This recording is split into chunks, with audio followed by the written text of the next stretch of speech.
warm good morning to each and everyone. A lot of people whom I know from earlier, some of them whom I do not know, nor do they know me. I would request you for a few things. I have been part of the fourth largest air force in the world, but most importantly, one of the most professional air forces. And I'm very lucky to have flown all versions of MiG 21, 23, 27, and a little pleasure sorties on Sukhoi 30, Mi 25, 35, Avro, as well as other training aircraft. I've also had the privilege to go and visit, train, or attend conferences at 20 plus countries, which includes Japan, Vietnam, Cambodia. I've been very lucky to have gone to so many countries, as you can see in the photographs. But at the same time, I have found one thing very important in all these countries, and that is the organizations that did extremely well are the ones who had exceptional training. And subsequently, it depended on the instructors or the training personnel who were training these organizations. And therefore, the importance of the lecture today, ethics and professional instructional training.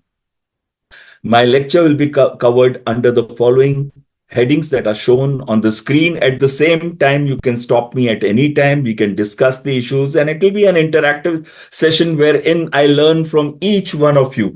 And the first thing that I will discuss with you is ethics and professional code.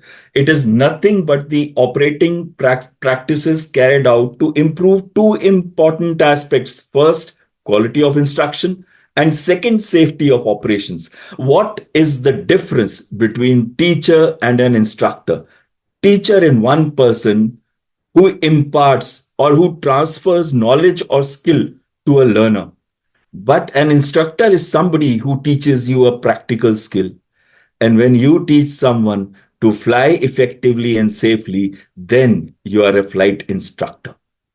And flight instructors serve not only as role models for the trainee pilot that they are teaching, but they also serve role models for the entire aviation community. It is because it is the trainees that they train who go ahead into these airlines and set your examples that they have copied and pasted there.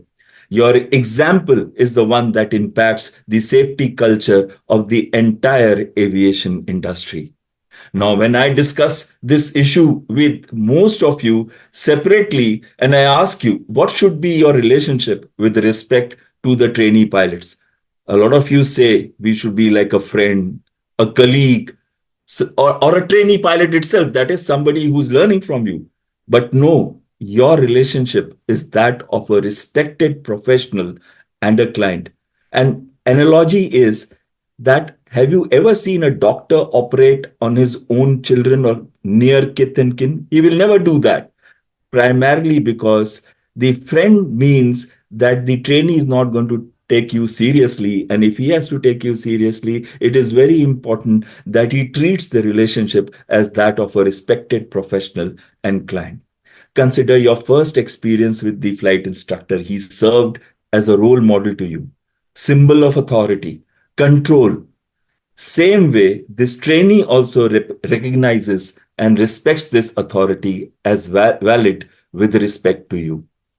Let's go over quickly some of the definitions which all of you know. Ethics, they are nothing but the moral principles that govern a person's behavior or the conduct of an activity. Then what is morality? It is the standards that you lay out to differentiate between what is right and what is wrong, what is proper and what is improper. On the other hand, safety is a condition of being protected from danger, risk, or injury. And professionalism is related to the word professional. But now let me just go and discuss this word safety also with you a slightly more detail. There are two aspects to this. One, it is a condition, which means it is transient, which means it can change. And just when you think that everything is going fine, aviation takes you for a ride and you have an incident, serious or an accident. Now, when we talk of being transient, it also means like 2015 and 16, there were zero accidents amongst the FTOs. Everybody thought in India, the aviation environment is tremendous. But what happened from 2017 onwards?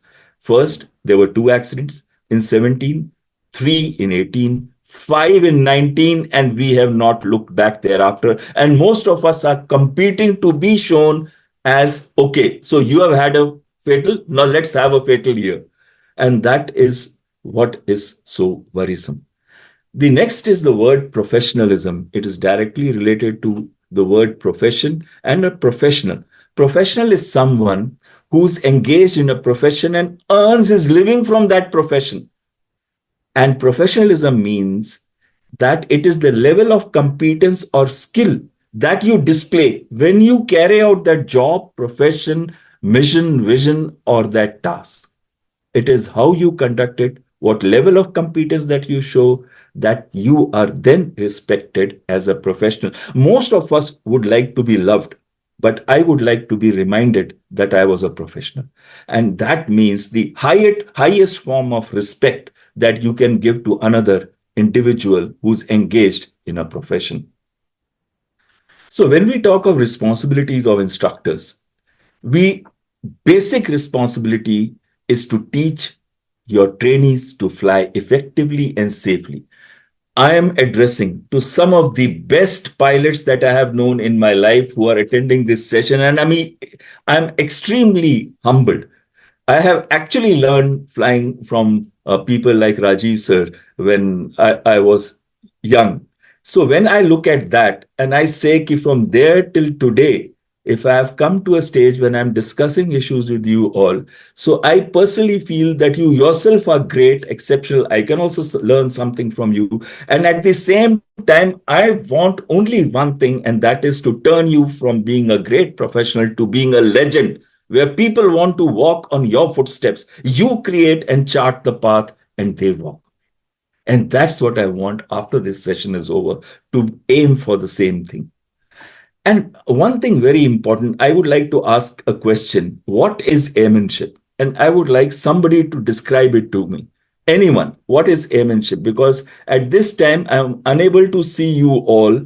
And just let me go back to see if I can look at you. But at the same time, my request is if anyone can tell me what is airmanship. I will say airmanship also deals with situational awareness about your own abilities and limitations, awareness of the aircraft's flight envelope and flying it effectively within that envelope, awareness about the other aircraft in air, about the obstacles, about terrain, about birds, about weather conditions, about what ATC is telling you, what your future position could be, what your current position is, what is your position with respect to base, and awareness in one word about the entire aircraft, about yourself, about the trainees, as well as awareness of the environment that surrounds the aircraft. So when we are looking at airmanship, it's a comprehensive word that helps you and teaches you good judgment and recognizes you the risks that are emerging and how to tackle those risks.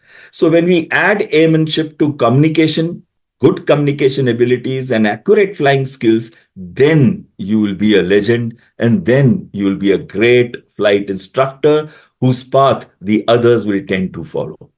Now, let us look at an accident that took place on 15 Jan 2009. Captain Søren Berger was the captain. The Airbus aircraft, when it was climbing, passing 3,000 feet from LaGuardia Airport, hit a flock of geese. Both engines flamed out, and thereafter, the aircraft carried out a landing on Hudson River. I will show you the video, then we will discuss this issue.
So, may I request Captain Sujit Krishna to kindly tell me that were all the actions taken by Captain Sullenberger correct?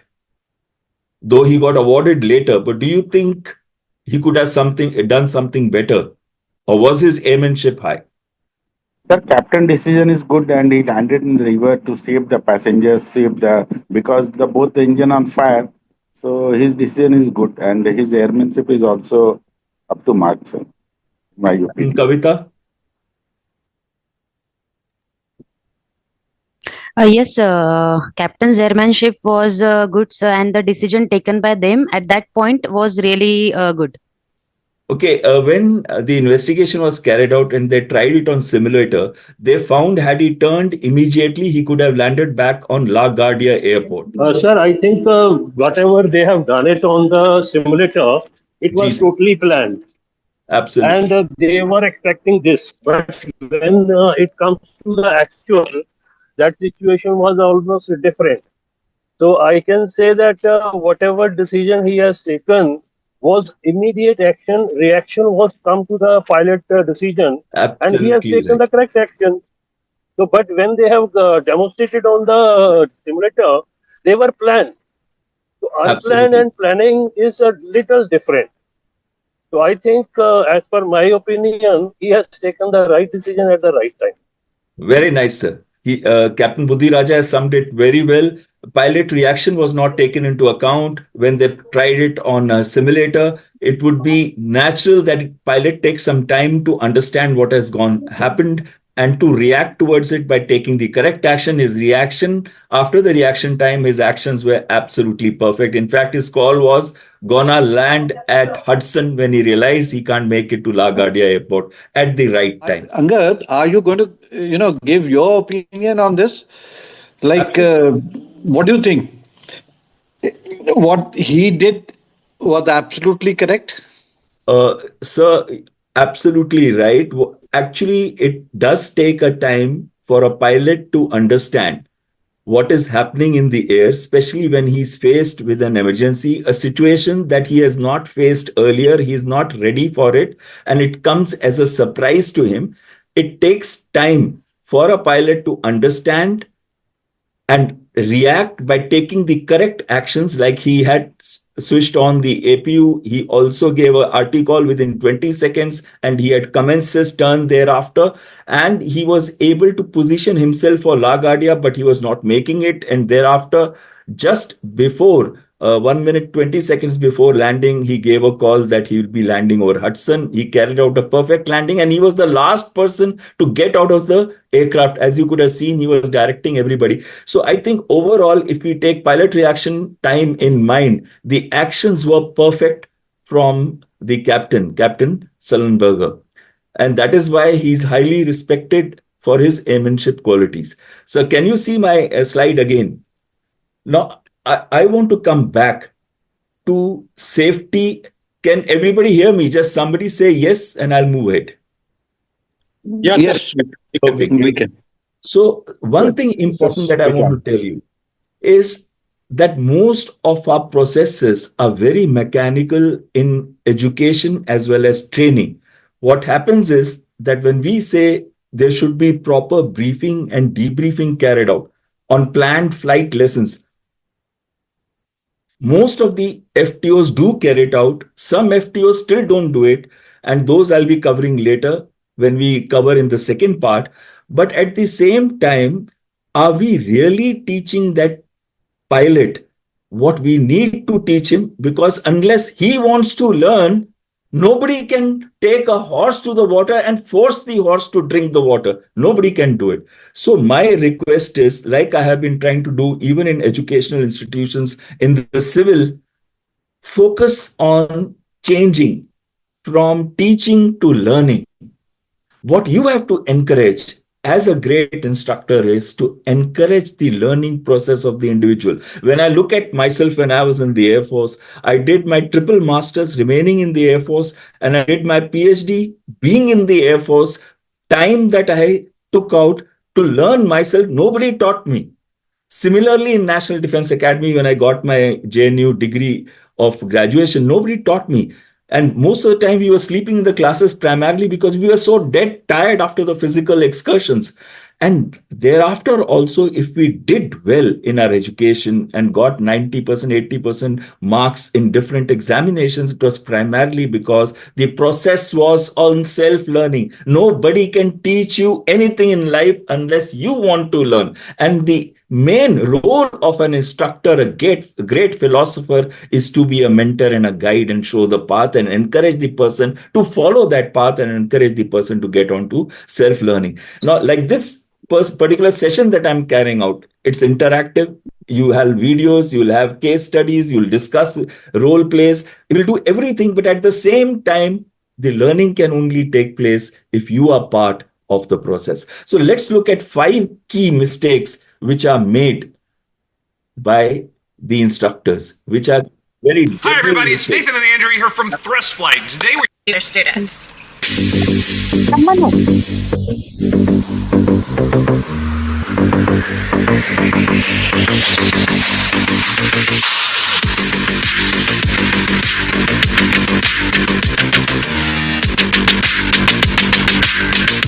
So one of the most dangerous things that CFIs have a tendency of doing is saving their students' landings rather than letting them go around. The reason why this is so dangerous is that eventually your student is going to solo. That's right, Andrea. Don't try and be your student's savior. Let them learn. That's going to make them a safer pilot in the future when you're not present. Another dangerous mistake that a CFI can make is having too much complacency with their student.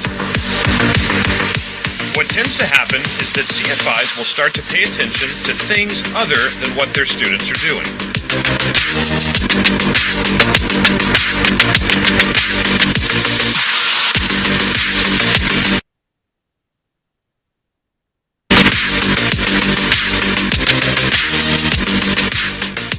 So the next item on our list is airspeed. A lot of people have a tendency to not pay attention to their airspeed when they're coming into land, and that's extremely dangerous. Airspeed is one of the most critical factors in flight, and it's very important that a flight instructor emphasizes this to each of his or her students. The next danger that we like to discuss is the danger of allowing your student to put pressure on you as a CFI. For example, a student who wants to solo or take a check ride before they're ready.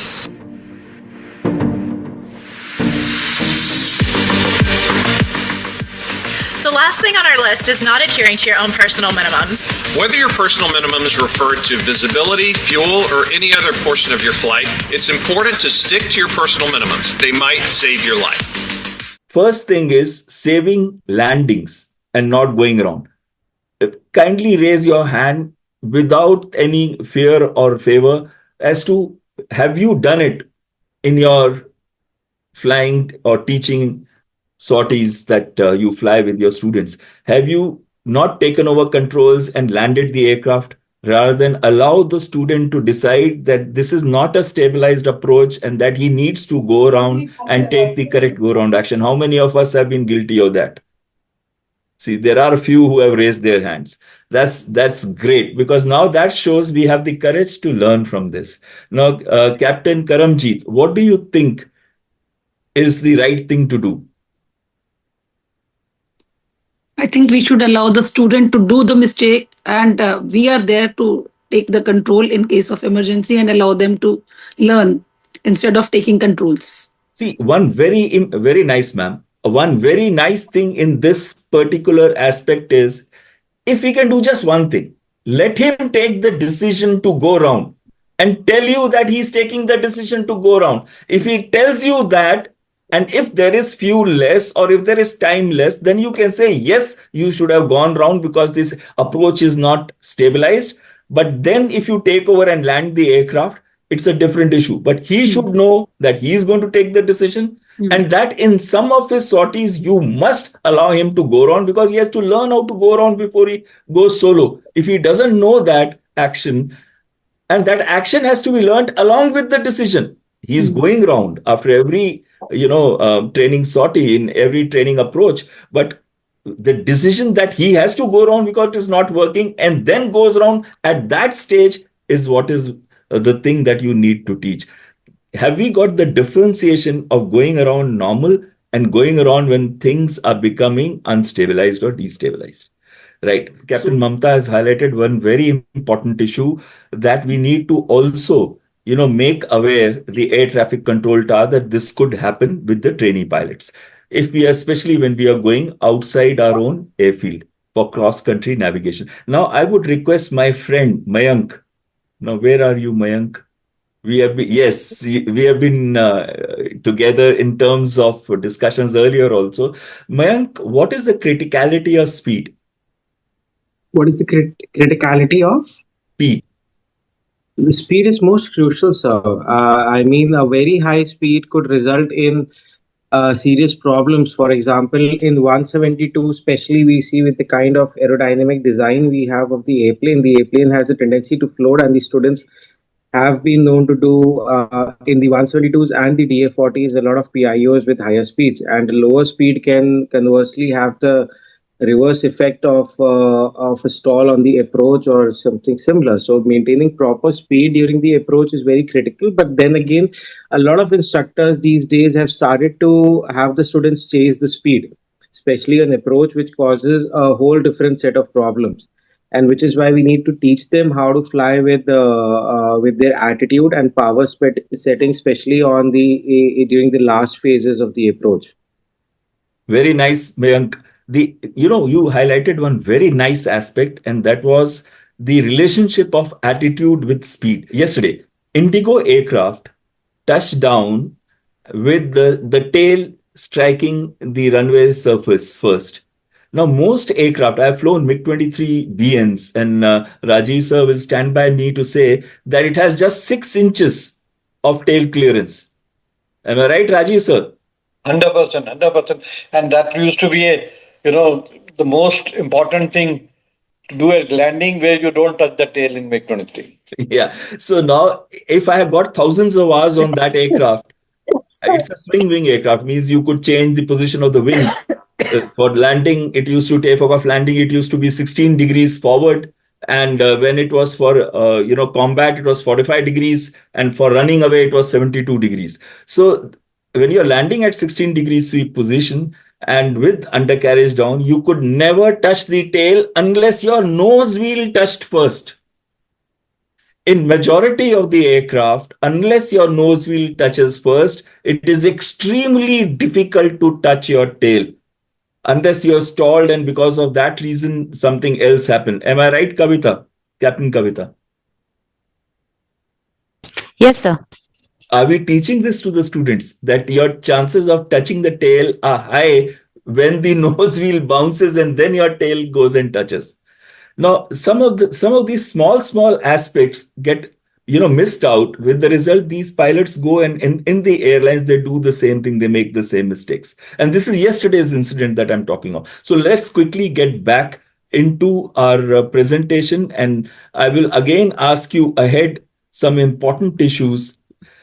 All of you are very clearly aware of what is I am safe, but I would like to discuss alcohol.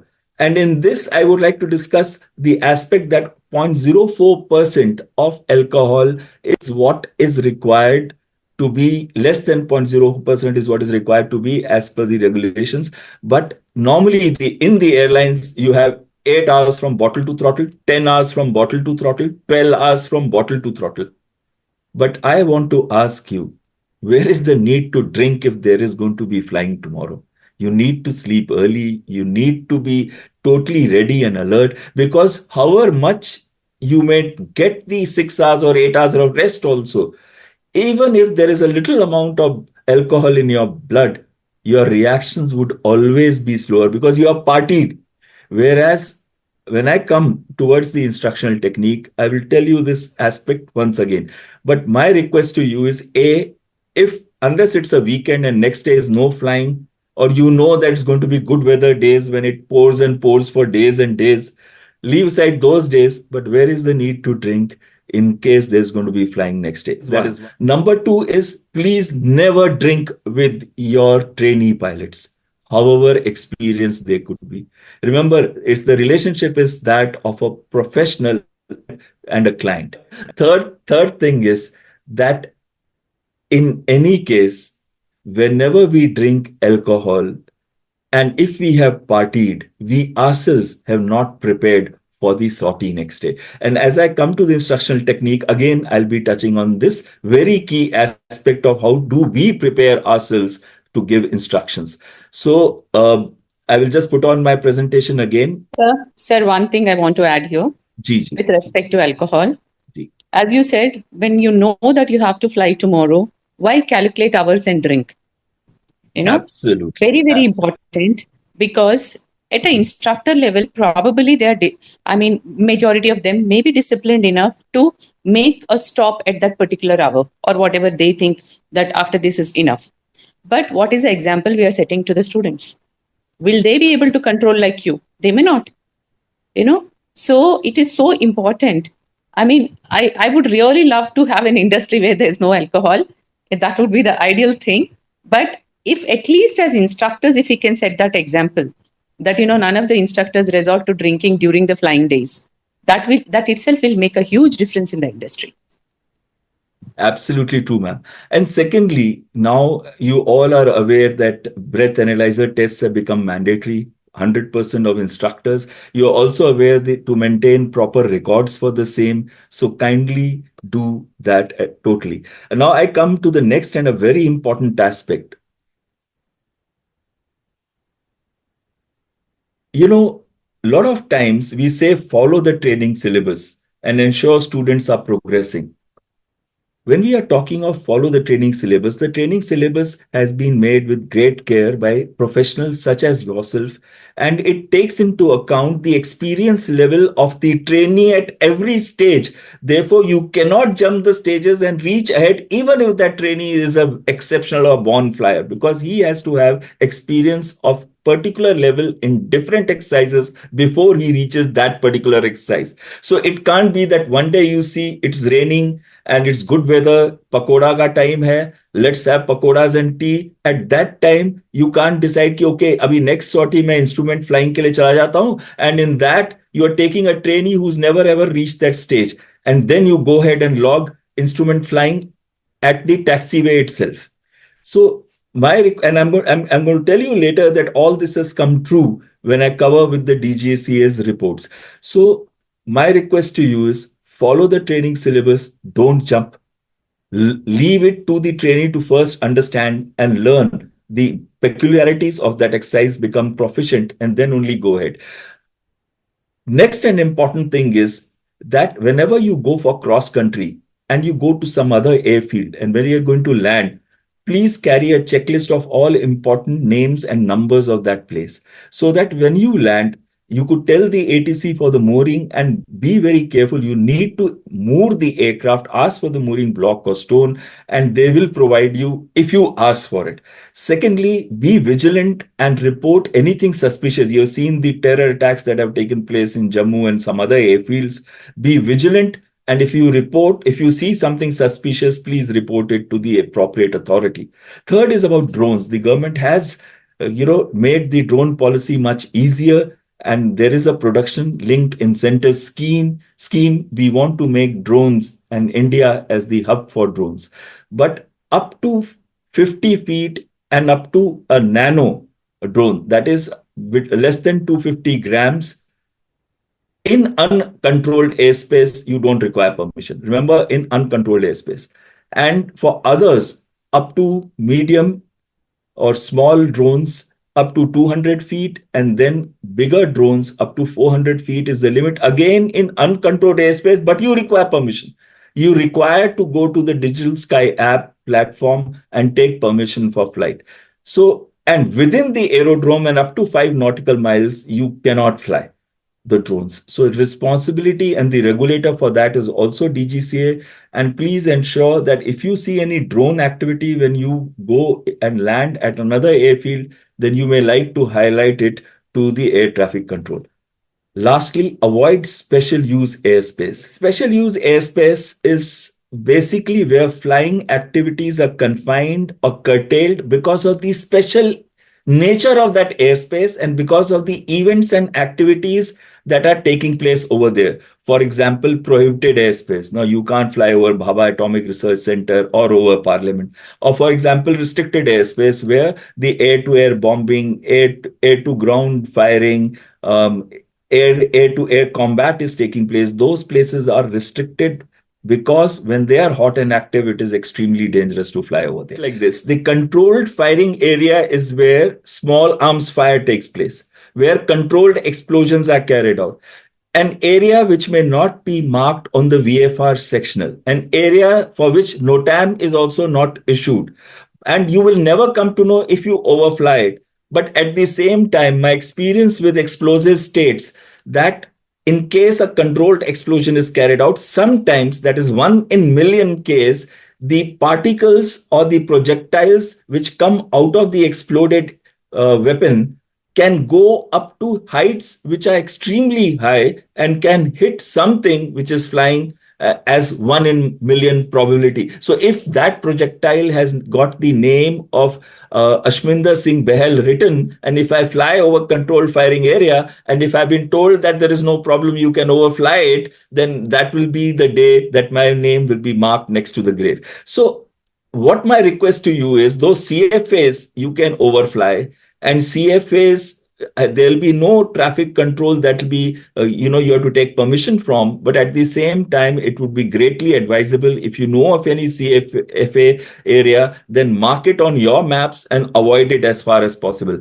Restricted areas are like your air-to-air firing, air-to-ground firing, rocket firing, or your air combat maneuvering instrumentation, where you may have air combat taking place and your aircraft goes in between. So in these areas, when they are hot and active, it is extremely dangerous to fly. I would strongly, and a NOTAM is issued, timings are given, altitudes restrictions are given. But my request to you is any type of special use airspace.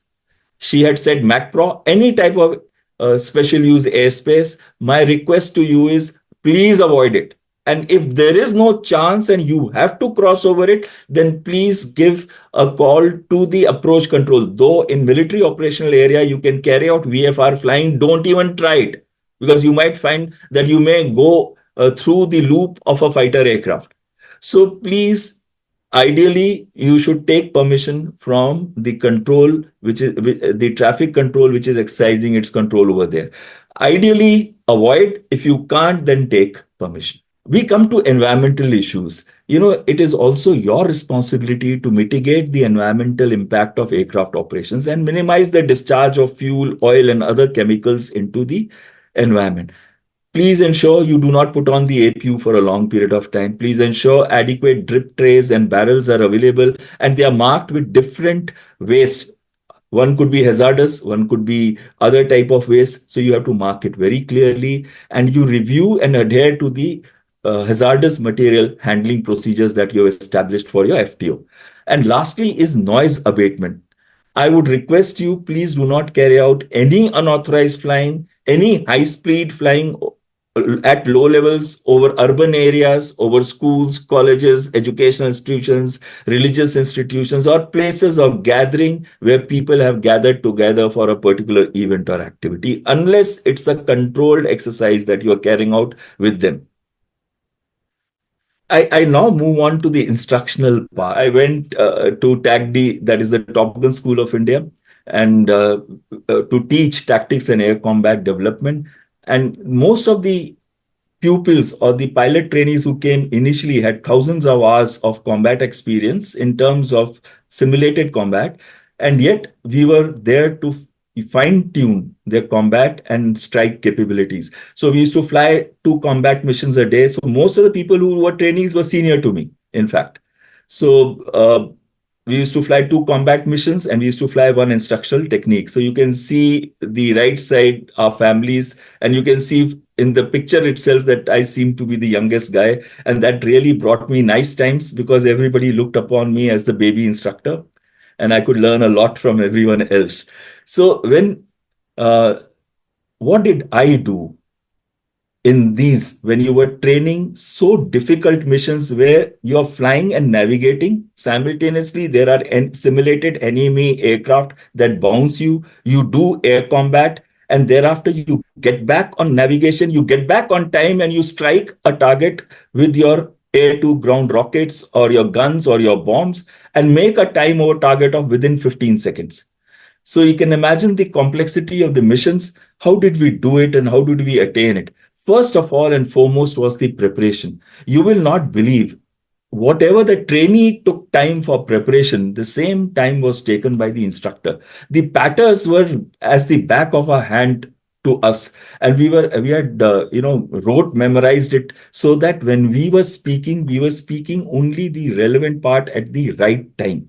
So every lesson was prepared thoroughly. Secondly, every lesson was made very interesting and related to the operational environment. Now, my request to you, when you take somebody, let's say for a level flight stall, at that particular exercise also, if you tell him that this could happen to you in the air, that if the aircraft goes out of control because you allow the speed to deteriorate, and it is done unintentionally, and if it reaches the stalling speed, then the aircraft stalls, which means you will, when you take the correct recovery action, you would still lose certain height. And especially when you're close to the ground, it becomes extremely critical. When he knows it is extremely critical, it is life threatening, and that he should know the correct recovery procedure or process, he'll be very interested to know about that maneuver and to learn it very, very thoroughly. What is the correct recovery action? How much height loss will take place, and how much height he has in hand. And especially when he comes into landing, he'll be extremely careful of speeds.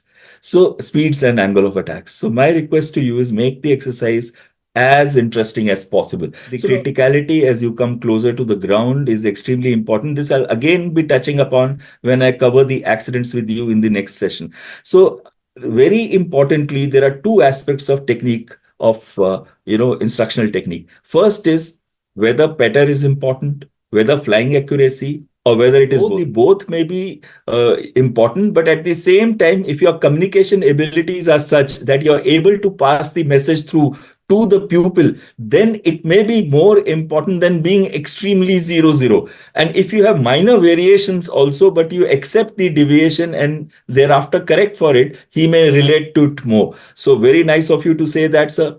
But kindly keep in mind that your own, as far as possible, your own flying should also be reasonably accurate, whilst the communication required may be extremely high. Okay, one more thing I would like to highlight in this, and when we do this instructional technique, how much of control we should or assistance we should provide, both handling assistance and flying the aircraft assistance, physical assistance. So, Karamjeet ma'am, what is what is the balance between assistance? How much is too much? Sir, actually, it depends upon the stage of the student. In the beginning, instructor input is always more, and slowly we start reducing our input and give more control to the student. Right. So my request to you all here is that whilst it is very important to allow the student to fly the aircraft, allow him to make mistake, but have a clear understanding of the limits to which you will allow him to make mistake before you take over control, so that you don't get into an undesired aircraft state. But the idea is to allow him to fly and not fly for him. And this comfort zone of yours should not be stressed so much that it gets into the zone of risk when you are allowing the controls to be with the student pilot. Also, when you want to give him assistance, or when you want to discuss with him issues that are going to take some period of time, then please take over control. All lengthy explanations should be carried out when you are on the controls, rather than he or she being on the controls. Otherwise, what is going to happen is he's already trying to fight a bucking horse, and on top of it, he has to listen to your long, verbose explanations. Yes, sir. Angad sir, can I add a little bit more in this? Yes, sir. We all learn from you. Sir, in this, what I feel, the ground briefing is more important. Once we have given a briefing on ground, then you take the student pilot to the air, and you have to demonstrate the exercise. Once you have already given a briefing and pros and cons on the ground, and it will be very easy to understand to the student pilot that what I am learning and what I am doing and what I have to do and what I have to avoid. So in that case, once you have demonstrated, after that, if you allow him, give him the controls fully up to your level. Whatever level you can, up to what extent you can control the aircraft and you can allow him to do the mistakes, allow him to do the mistakes. Let him learn by his own mistakes. If in case he is not able to understand that what is happening and why aircraft is not controlled, then again an instructor should take over and again he has to demonstrate, nahi beta, this is not like this is like this. If you are doing it again and allow him to do the mistakes, and then he will learn better way, I think. We want to shift from teaching to learning. Remember, we had discussed this issue earlier. How will you teach you? How will you do this shift of learning? How are you going to get into this experiential learning if you are only going to do the briefing? My request to you is please ask the trainee to do the briefing next day when he comes. For this, the flying should be very planned.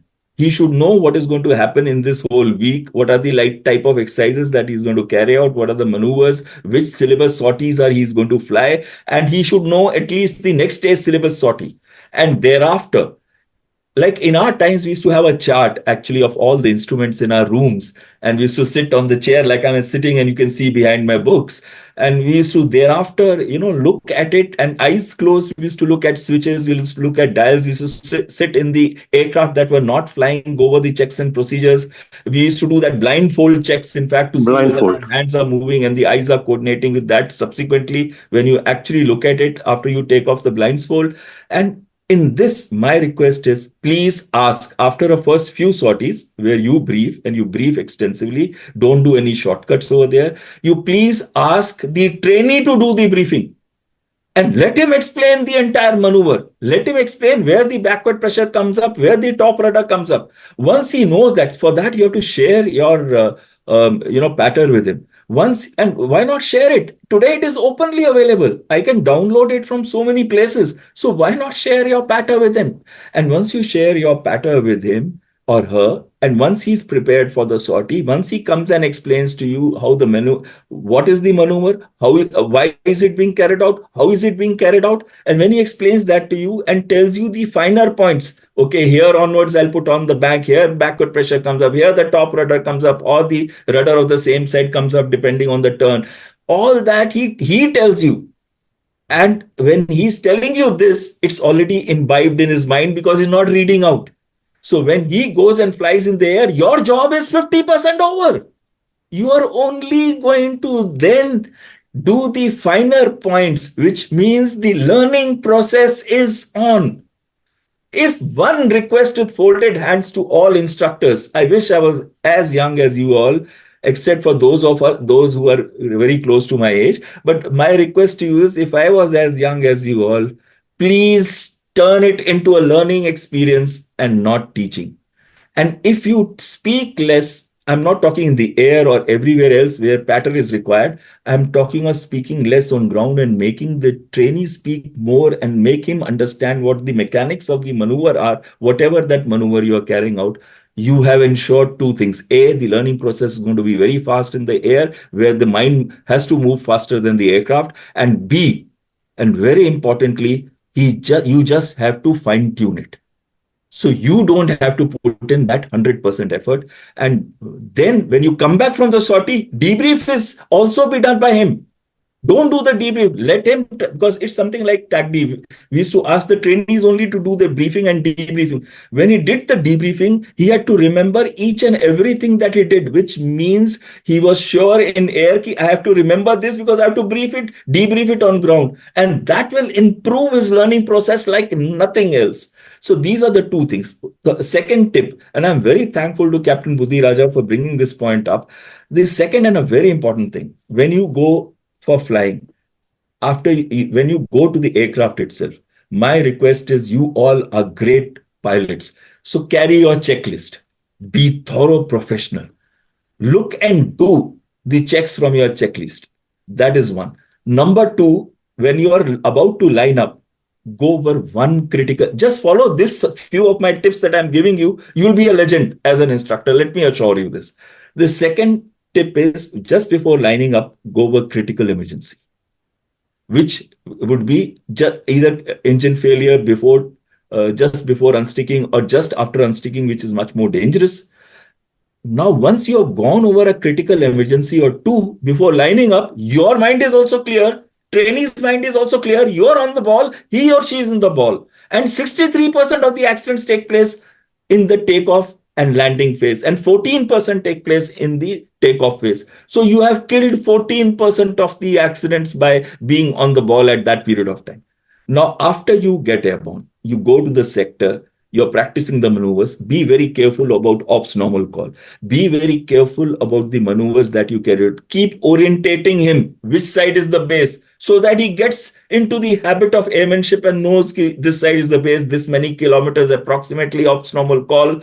And now cover one emergency, which could take place at altitude. Moment you have covered that emergency, now a higher altitude emergency also you have covered. So you have gone over.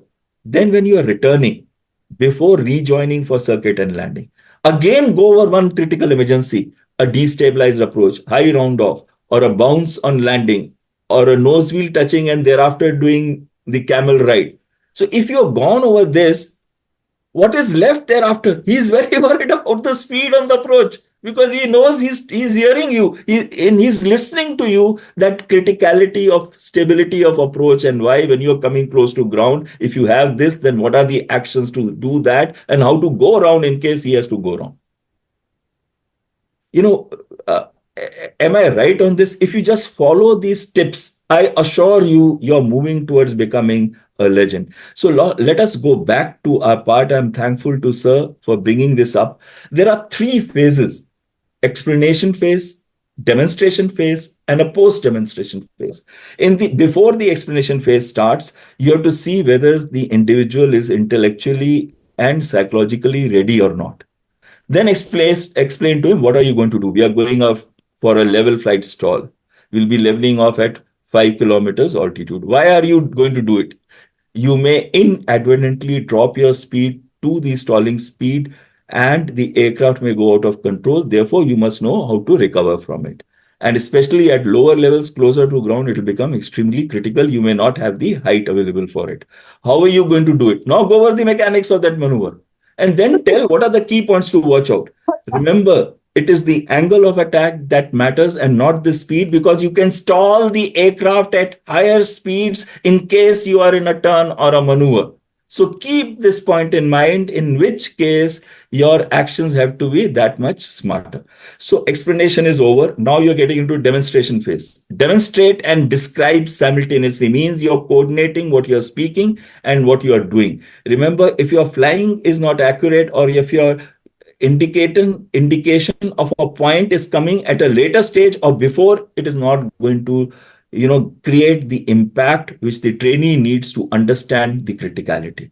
So here, probably in demonstration, you'll have to actually show him that as the speed reduces, your deflection in stick required backwards has to be more to maintain level flight whilst giving the appropriate rudder.